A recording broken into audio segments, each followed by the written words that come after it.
Dr. Doreen February is the Dr. Doreen is an expert in autism. Doreen February. Dr. February. Dr. Doreen February. Dr. Doreen February is a visionary in the field of autism. Now you can ask her questions on Ask Dr. Doreen.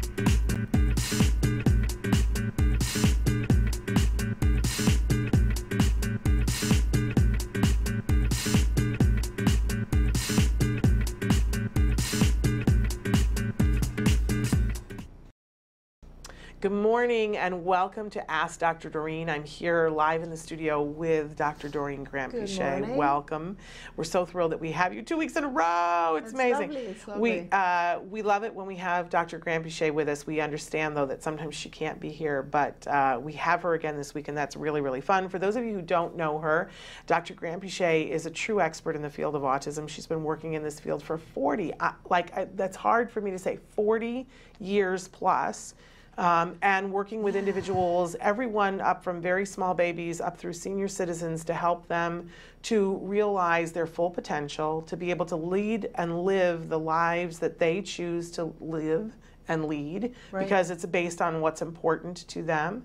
But you also, you know, I find that there are some people who get that piece, but very few people who get that piece and then also understand what it's like for the parents, because that's a specific, I can't even talk this morning, a specific portion of it, the parents and what we want for our kids, and then also understanding how the world revolves around autism, understanding the insurance piece, the legislative piece, and the way the world interacts with autism. I think that no one gets all of those pieces like you do. I really feel that you are the preeminent expert and the visionary leading us to a better place, and I thank you. Thank you very much. And I think it's, for me, it's just, you know, this has been my whole life. So, and I've learned parts of it. I appreciate it. Thank you very much. It's my pleasure. It's been a journey where you kind of experience each of those things that you mentioned at different times. So it's been easy to bring it all together because you're just learning more and more as time goes by. I learned I've always told you my initial draw into autism was the moms. For me, it was always I could not walk away from moms who would come to me at UCLA and just cry, you know. And so for me, as a psychologist first, it was really all about understanding their perspective, understanding what they're going through, understanding how this feels. I was very young. I couldn't really grasp what it's like to have children, you know, and then for your child. In those days, it was very much like your child's future was taken away type of thing, right? This is before we published, before the 1987 study. So it was very scary for them. And so then living through that with the moms helped me see their perspective. And then, of course, after that, it became like more about honing the therapy and how do we make the therapy better for the kids and what are the ways. And ABA has just come so far, It has improved so much in terms of just what we've learned and what works and doesn't work and applications of behavior analysis and all that. And then, of course, everything that goes on around us. Like, it's just been amazing. This morning I always in the morning check for autism news. And I was just looking and it's like, there's just so much in the world of autism now and it's crazy. You know, like years and years ago when you would Google autism, nothing came up, nothing. You know, and now it's like every aspect comes up from insurance to genetics to, you know, all the activities to the sensory friendly things to, like, it's amazing. It's a whole world. Well, during a break we'll have to compare notes because every Wednesday Nancy and I cover in the news, so we pick like the top 3 things in the news that we've noticed in the last week. There's never enough time to cover all the things, especially as it gets close to April. Of course, it used to be in April they would just dump all these news stories. Now it really starts in February, that warming up towards April for people, you know, adding stories that are sometimes inspirational, sometimes it's the research. So we'll have to compare notes to what you saw and what I saw, because you know your internet shows different things, but fascinating. And in fact, I want to start with I just want to comment that one of the questions that we had written in yesterday, and we actually got a couple of different calls about this, that people were asking us to weigh in this morning on a story that's been on Dr. Phil this week on the last It was on Monday and Tuesday, I guess. Yeah. I have not had a chance to see it yet. I haven't seen it either. But I want to say to people, we have received your messages about it. I know I'm going to check it out. I guess it's available on YouTube. Right. A family with 2 kids, one who has a diagnosis of early schizophrenia. Okay. The other one who has a diagnosis of autism spectrum disorder, but mom is saying that maybe it's schizophrenia, and there's grave concern that people have written in and said we're very worried about these 2 young people with the parents that they have. My understanding in depth conversations, because people were calling saying, you know, we want you guys to talk about this, but my understanding is that Dr. Phil, and you know Dr. You've been on Dr. Phil. Yeah, and I'm actually surprised because usually they will call me if there's something with autism going on their show. There's so much more apparently going on with this family, and my understanding is that the mom is more interested in taking videos of her son and posting them on YouTube, and her interacting with him in a way that is not healthy or proper, and trying to get someone to diagnose him with more than autism. I see. So I think that they're focusing more on that aspect of it, yes, but I think these kids need help, and so I just want to say that, you know, I will definitely check it out, and I will share the YouTube videos with Dr. Grampichet. Maybe we could meet back about it next week and see. Yeah, I'd love to. Because there has been a great deal of concern about the kids. And I'll try to look it up too. Yeah, there we go. So I just wanted to say that. And also, you guys wanted to know, somebody had written in this morning and said you want to know when Gregory and Michelle Chabala are going to be on. So the time that they are scheduled today is for around 11:40. Sometime between 11:30, 11:40, we'll be having them on the show, and we're really excited for you guys to be joining us. Okay, but I'm going to start with a question that is somebody who said that they're a repeat asker, and we love that. And I love this particular question because it's clear that, you know, you're paying attention, and I love that. So they say, repeat question asker here. I love this forum. Thank you for sharing. What kind of rate of exemplar mastery and activity mastery per skills do you expect to see for most kids on the higher functioning side? Is there a rate of progress where you would be alarmed and think it's necessary to retool programs and such? The paraphrasing lesson is our goal. However, mandatory is to have auditory memory.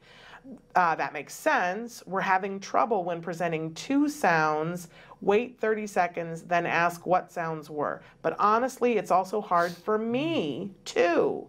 Any advice? And child age 8, high functioning, and thank you for your time. Now, for a lot of our viewers, we're going to have to break that down a little bit because that even hurts my head. Yeah, but I'll break it all down. I love that they're asking this level of question. Absolutely. So this is someone who is definitely engaged with our skills platform. And so thank you very much for you doing everything right. And I love this kind of question, and I'm happy to answer all your questions of this nature. This is great. So what this person is doing right now is their goal is to work on paraphrasing. And paraphrasing is essentially the ability to hear something and then say it in your own words, say it in a different way, right? And so in order to do the paraphrasing lesson, the person teaching here, and I don't know if it's a parent or an instructor, but what they're doing is one of the prerequisites, as you know in skills, every lesson will have multiple prerequisites. And the more advanced the lesson, like paraphrasing is one of the higher cognition lessons, in order to do that, you have to have other prerequisite lessons mastered. One of the prerequisites for paraphrasing is auditory memory.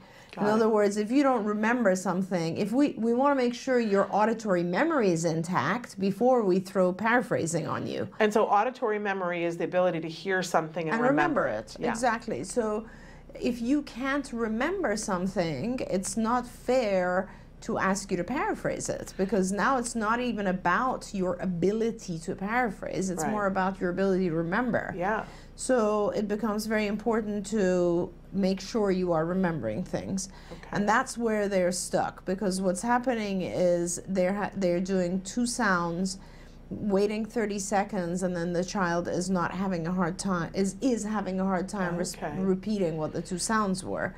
That's where the phase that they're stuck at. And then what the person is asking is, what is an acceptable rate of response for this? Like, what percentage of correct should there be so that they can move forward to the paraphrasing, or do they need to go back and do something else? Yes. Okay, so I'm going to have some ideas for you. Can I just say that one of the things I love about ABA, and one of the first things I learned about ABA, is that ABA professionals always say the child is never wrong. Yeah. But if something isn't working at a certain point, you do retool it. Yeah, and that's a new concept for parents, because we're told all the time by school and other things, well, the child just didn't get it. It's as amazing. if it's some mythical thing that the child was supposed to be able to overcome all the obstacles and get it just because you were teaching it the way you did. Yeah. I love that ABA says, no, if it's not working this way, we'll try it this way. And if that isn't working, we'll do it that way. Absolutely, and that is why we say ABA is individualized. Because everyone has different learning techniques and tools, right? So like for this child, they would have a really, really hard time with paraphrasing. I could predict that they would have a very hard time with listening comprehension as well. So in school, if you have a listening comprehension issue, they're just going to say, your child has a big issue with listening comprehension, Right. Then it's your responsibility, parent, to go home and deal with it. Right. But in ABA, we break it down and try to figure out why there's a problem. Is there a visual problem? Is there an auditory? Is it just the two together? What is going on? How do I break it down? Everything is about breaking it down to its most smallest chunks and teaching it that way. Okay. So for this particular situation, first let me answer and then I'll give you some ideas. But the rate of exemplar mastery is going to vary per child and per type of lesson. So it's very hard for me to give you a kind of rate. In general, on the basic lessons, when you're doing just standard lessons that involve visually and auditory input, we are looking for approximately 80 to 90% correct response over, let's say, 2 to 3 repetitions of a particular lesson. Okay, so 80 to 90%. And then usually it's important to also have at least 2 different people get that result, right? So that we're sure it's not prompted by one person inadvertently or something like that. So, but in this particular case, let's not be too concerned. Let me tell you, even if as a parent, even if you're not getting 80% correct, let's say you're getting 75% correct, like you as the parent will have a feeling for what is going on here. Does my child get this, or they're just not getting it, right? So why don't you go back and do 2 things here. One is, go ahead and test out the paraphrasing lesson and see if your child is able to do that. Because what you're doing right now, you're getting stuck on the auditory memory, and perhaps it's just something about that particular lesson. We don't know. Go ahead and test it out. If you actually find that your child's doing fine with paraphrasing, move on. Just move forward. Okay. If you don't find that, and your child really does get stuck, and then we already know that the reason is that they're getting stuck on the auditory memory, let's shape that up. So instead of 30 seconds, give your child 2 sounds and wait 10 seconds. See if your child can master that. Then wait 12 seconds. See if your child can master that. Then wait 15, then 20. Shape it to 30, because children will learn this. Your memory will expand. This is, you guys, like when you do, let's say, crossword puzzles, your vocabulary gets better. When you do any kind of memory task, you are going to improve the child's memory. So why don't you do that and see if you can shape it up, okay?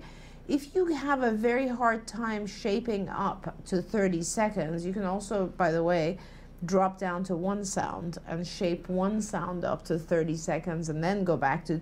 So in other words, what I'm saying is make the task a lot easier, try to shape it up again.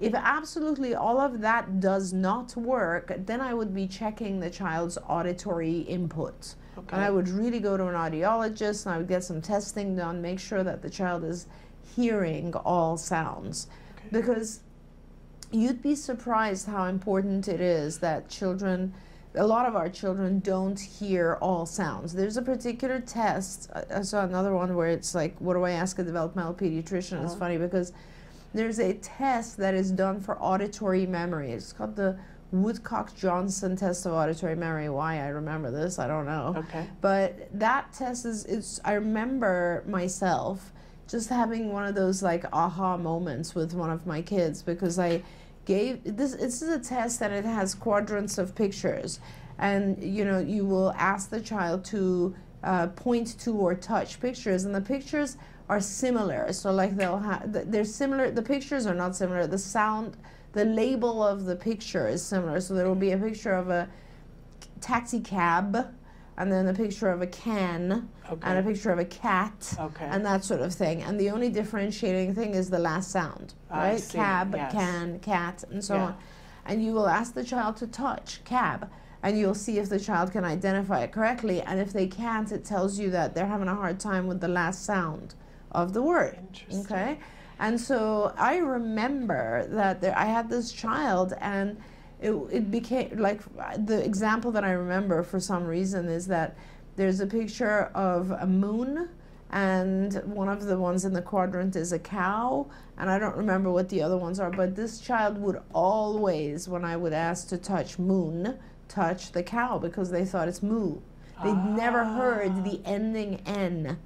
And it was just, as you can see, it starts to cause a lot of issues, right? It starts to cause problems in comprehension of, now imagine if you're having a hard time understanding when I say moon, then if I use that in a sentence pretty rapidly and the moon was under the, you know what I mean? Yeah. Then it starts to mess with the comprehension of the whole sentence. And then if that happens frequently enough, it's not just that you're not understanding things, it's also that you give up.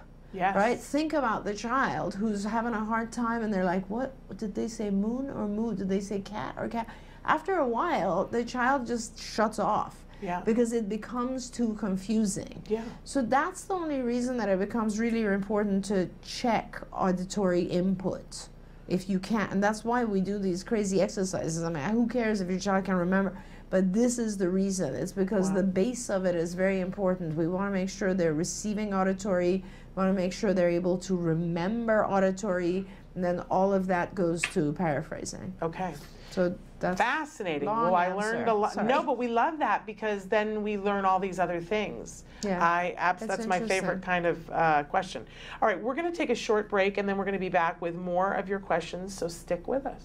Welcome back to Autism Live and to Ask Dr. Doreen. I'm just looking at some of the comments that you guys have written in, and thank you, Beverly. She says, I'm waiting to listen to you and your comments. And Paula, who said, and relax, Autism Live is on. We love that. I love that that's the way that, awesome. That you see this time. Okay, so I wanted to move on to another question that came in. Hi, Shannon and Dr. Doreen. We're huge fans of your show. Excuse me.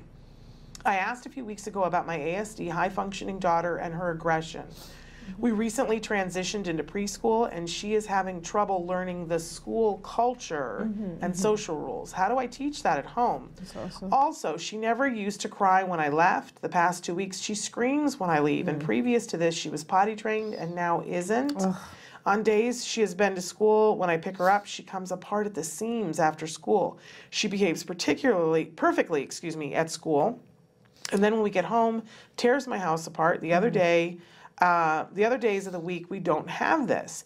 Is she holding it together at school and then loses it at home? How do I help transition her back home without destroying my home? And thanks for all that you do. Oh my gosh, this is so much stuff. Hang in there. There's a lot of stuff in this one paragraph. We're going to break it down and talk about each one, okay? And there's a lot going on. So,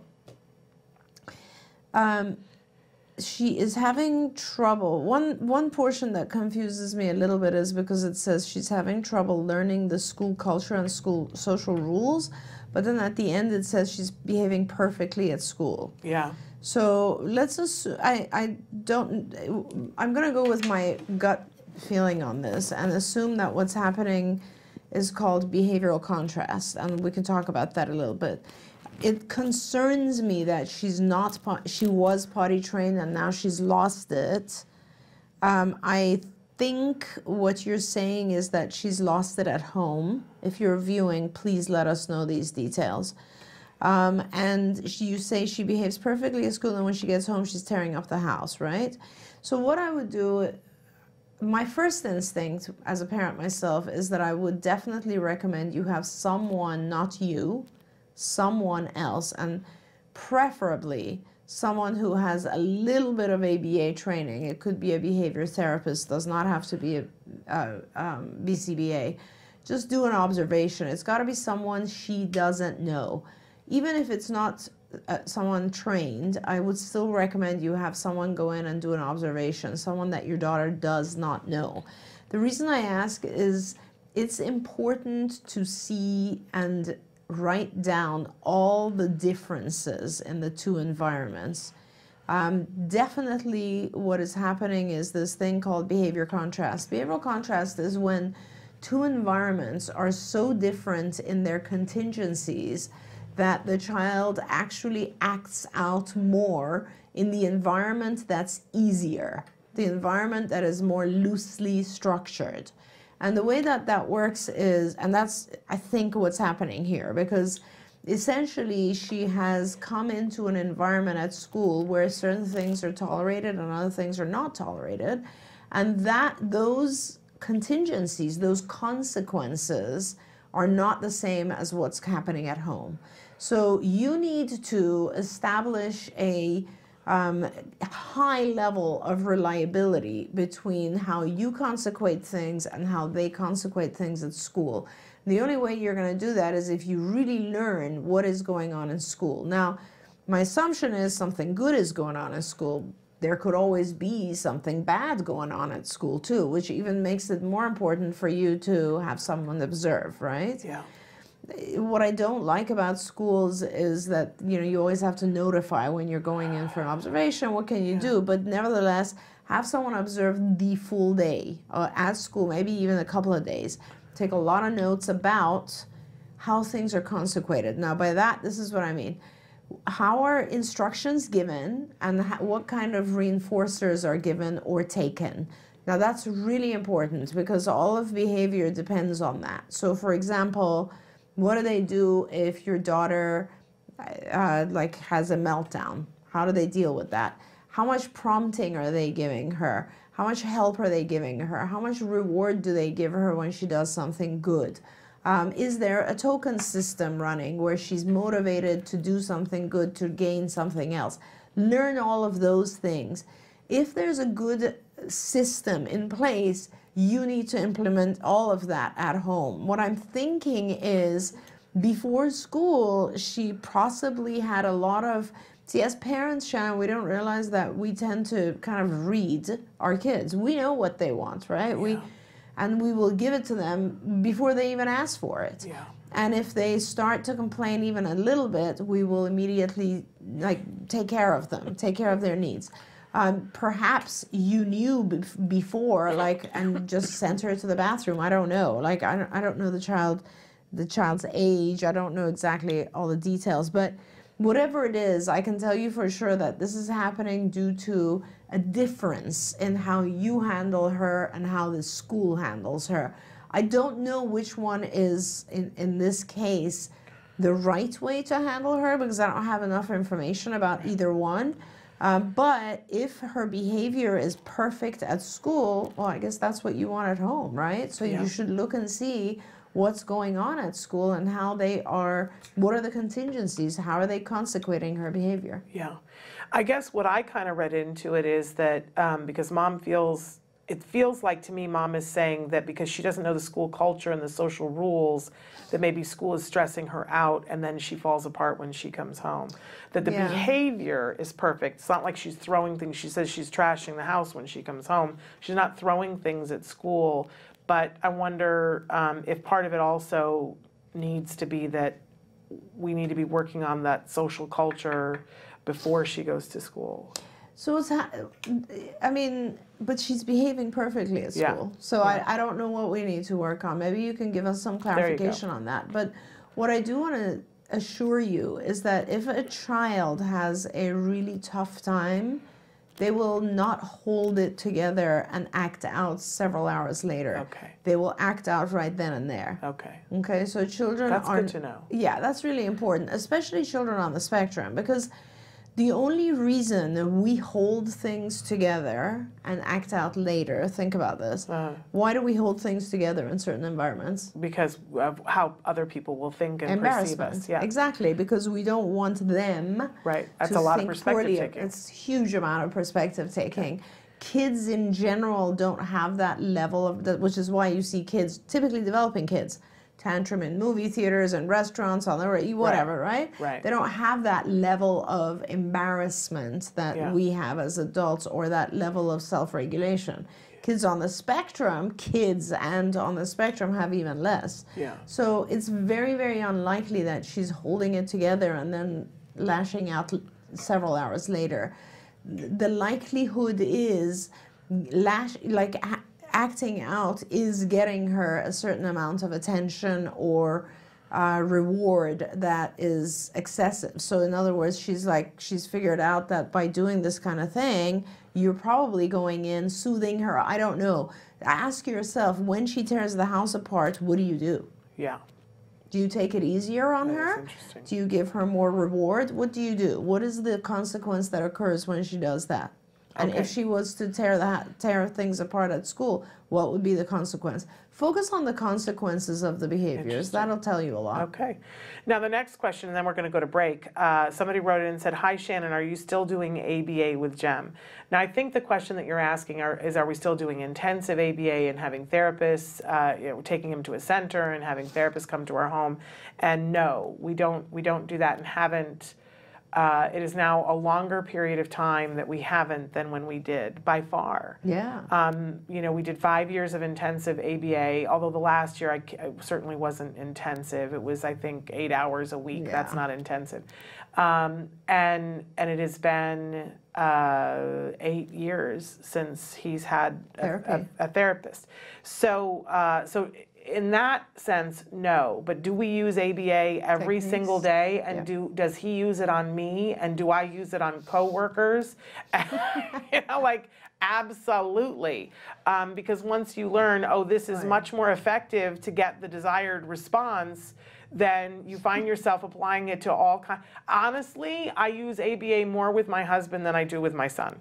And my son uses it on me more than I use it on him. Well, I love times when he would come to you and say something like, "I really think you need to take a deep breath and calm down," or something. He teaches me self-regulation all the time. The one example that always floors me, we went out on a Saturday and we wanted to get a couple of things done, but you know how it is. And then you end up staying out too long and it's, this store is right next. Let's not go to lunch now because this store is right next to, and so then it ended up being quarter to 2 and we're coming home and we got to get all these things that we purchased plus food in the house and nobody has eaten and everybody's crabby and we're all at each other. And my son said, "Hey, I think we just need to pause for a second. I think everybody's overtired, overheated. Nobody's had anything to eat. Before anybody says anything that will, be forever in this space, let's all pause, take a moment for ourselves. I love that. Let's eat. If anybody needs to use the restroom or just relax for a minute, and then can we talk about this?" And he was 12 maybe when he said this, and I turned and I looked at him and then I looked at my husband and I said, "Who is he? He's certainly not our child, but he's your child. He's the child of all these therapists," because he puts things in those contexts. And he will say to me if I'm getting upset about something, he's so funny, because he will say to me, "Is this something that's just being upset about in the moment, or is this something that's going to have an afterlife? Is this something you're going to care about in 5 minutes, 5 hours, 5 days, 5 years? In 5 years, are we still going to talk about this? I just want to get a feel for where on the scale is this." I love that. Oh my God, what an amazing perspective. Look what a great job you did. No, but honestly, it sure wasn't me. What an incredible idea to ask whoever when they're upset, to ask them, by the way, is this a short term? Right. Or a long term? Right. That's amazing. Amazing. And the other time that I really remember was we went to Disneyland with a friend that has a lot of neurotypical kids. And I always used to look longingly and go, how does she get a bunch of neurotypical kids and I get one kid and they're on the spectrum? How does that work? How did that happen? Yeah. What lottery did I lose there, right? But they were probably 8 at the time, and her kids were around that age too, and we were at Disneyland. and when you come in the gate, they tell you which rides are closed for refurbishment. Yeah. And one of the rides was closed for refurbishment, and the neurotypical 8-year-old had a meltdown. I can still picture where at Disneyland we were, and he completely melted down to the ground. And Jem stood there with this look on his face, and he looked at me and he pulled me over to the side. He goes, "What's he freaking out about? Doesn't he know that, like, there'll be another time and he can go on at another time? Like, doesn't he understand it's not the end of the world?" And I was like, "No, baby, he doesn't." And I kind of just sort of petted him, and I was like, sometimes the universe shows you that you're right where you need to be when you need to be, and that everything that everybody else has isn't necessarily what you thought it was, right? Absolutely. So anyway, so to answer your question, we use the principles of ABA whenever I can potentially remember them. And I wish it was more, because when we do, I'm happier. So true. And you know what they say, if mama ain't happy, ain't nobody happy. So true. But he uses it. I watch him use it with his friends. I use it, and if my husband is watching right now, yes, honey, I do use ABA on you. So there we go. And I think he prefers it when I do. I'm guessing he does too. Because his life is better when I just crab at him. That's not good. That's also true. But it's fair. ABA makes life very fair. Positive. Right? Yes. Right. No So question. I encourage you to apply it wherever you can. I think that's what the applied behavior analysis implies. Right. Apply it whenever you can. All right, we're going to take a short break and come back. We're going to have time, I think, for one more question. Stick with us. Welcome back. We just cut off the thing there because I asked Traven to come back because we've got so little time. First of all, on Facebook, somebody had written in and asked specifically about potty training a 4-year-old having a hard time, that they've tried several different potties. Any ideas? And we've got some resources. So I would say, potty training can be done right, and it is not that hard, honestly, but what you should do is follow a procedure. And the standard procedure that a lot of us in ABA use is called the Fox and Azrin procedure, and it is all over if you Google it. But a really good place to go is if you look on the Institute for Behavior Training, and the website is ibehavioraltraining.com, ibehavioraltraining.com. If you go on there, you'll see and just search, it says search courses, just search toilet training, everything you need to know. And it will take you through that procedure, and it'll guide you. It's video training, so it's very easy, and you'll learn it, and you should be very successful if you follow all the instructions there. If you don't, then please write back in and tell us exactly where you fit, what happened. Like if there's a failure, tell us exactly what happened. But it works across the board. It really does. But the key is following it. Because if you try to shortcut it, it won't work. And it's not easy. I mean, it's intensive attention from you. It's not an easy thing you do. It's like a few days where you really need to focus on it. Yeah, clear the decks. It's not the weekend when you're going to your brother's wedding. Exactly.